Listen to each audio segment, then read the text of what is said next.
In order to do your best on the writing section, it's important to know how the writing section is scored. So let's take a close look at scoring for IELTS writing. First, just the overview. So the best thing you can do to begin is by going to the scoring guide on the IELTS website. There you'll find what's called a rubric. The rubric is basically just all the categories they'll use to measure your writing skill. And they categorize everything by band level, okay? So if you follow the link below, you can go and find each band level's requirements. If you want to get a band score of 7, then you should go and read what a band score 7 essay will have, okay? So find your target band score, think of your target band score that you have in mind, and go read those criteria carefully, okay? The criteria are each of the points for that band level that you will be scored on and what they're looking for. Okay, so to explain the different categories you'll find when you go to the IELTS rubric, let's look at each of them and what they mean so you can understand what you're reading there. First is task achievement. Task achievement relates to task 1, okay, your 20-minute report that you write, or if you're taking the general training exam, the 20-minute letter that you're going to write. So task achievement is about achieving and accomplishing all of the points that you're supposed to cover. One of these points is that you need to write at least 150 words. Another thing you need to do for task achievement is to follow the directions and communicate all the necessary information, okay? So if you remember that on the general training letter, for example, they will give you several points that you're supposed to include in your letter. Your task achievement score really is all about, did you accomplish all of those tasks? It's the same for the academic report that you have to write. Did you report all the necessary information? Okay, so task response then relates to task 2. It's a very similar thing to task achievement, but since the two tasks are different, they give it a different name. Task 2, as you know, you need 250 words at least for this second part of the exam. And then task response is about whether or not you answered the prompt directly. Okay, did you state a clear position on the prompt, and did you support that position with main ideas? Did you provide evidence such as reasons, examples, details? Okay, so this is all about really, did you write an effective essay? We will have several lessons on how to do this well, but task response, just so you know, is all about that set of criteria. Okay, so a second category they use to judge your writing is about coherence. Coherence is really a measurement of how clear your writing is, how well your ideas make sense. So, do your sentences make sense together? Do your ideas flow from one to the next?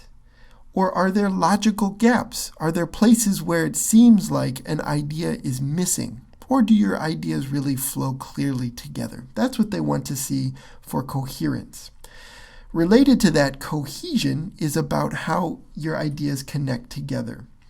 Okay, so do you use words like for example, or do you use conjunctions like but, and, or other connectors like because? Do you use these words effectively to represent your ideas? That's what cohesion is about. These two are very similar with one another. Coherence is all about whether your ideas move well from one to the next, and cohesion is about whether you use language such as pronouns, conjunctions, transition words to connect ideas together well. Okay, a third category is lexical resource.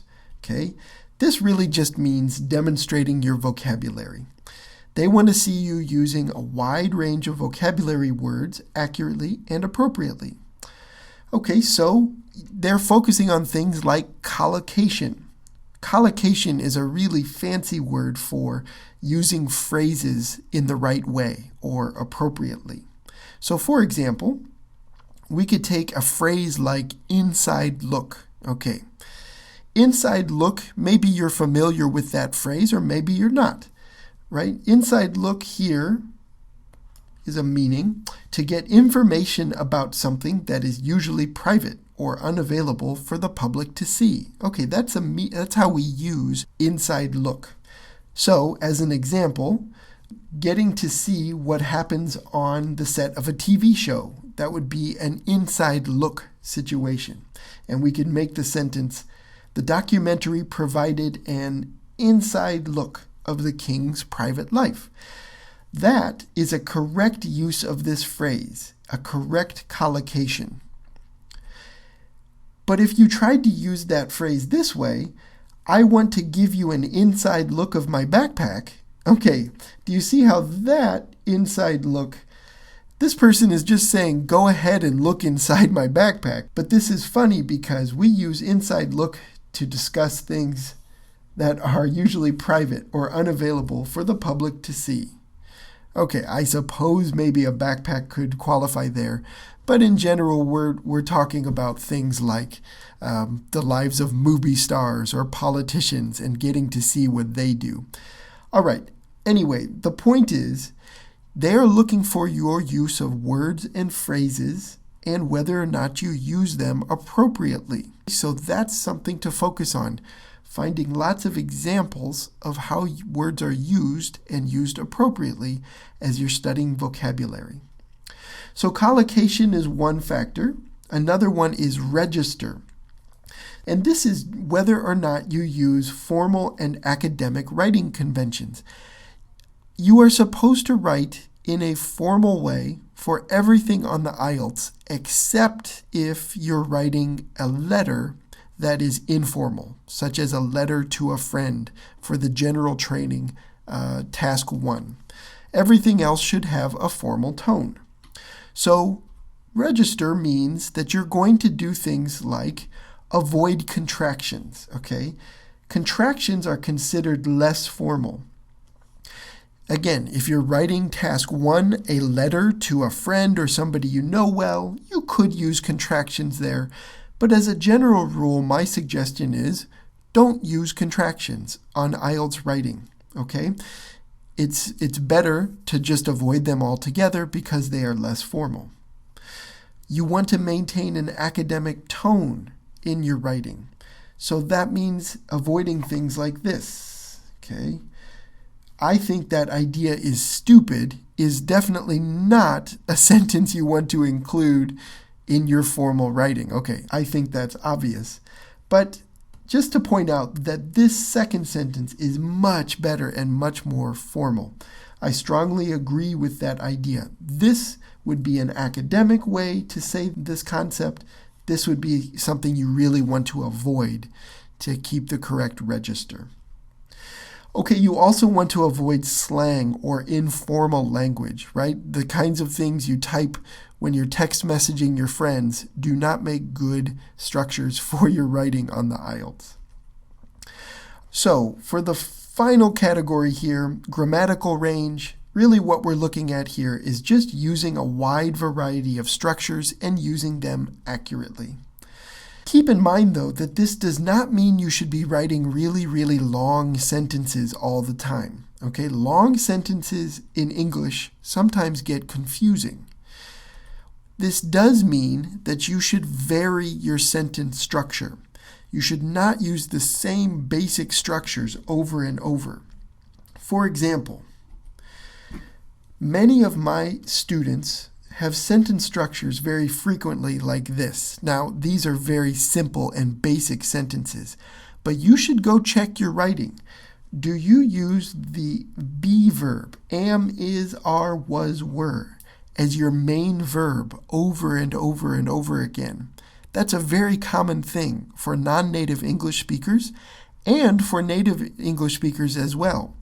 It's a simple sentence structure, and it's not wrong to use it, but if that's the only sentence structure you're using in your writing, then you're going to be counted down. So look at that. Do you use a variety of structures as you write?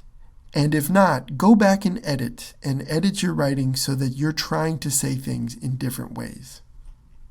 Okay, so to review, it's important to go and study the IELTS scoring guide. Follow the link at the bottom of this lesson.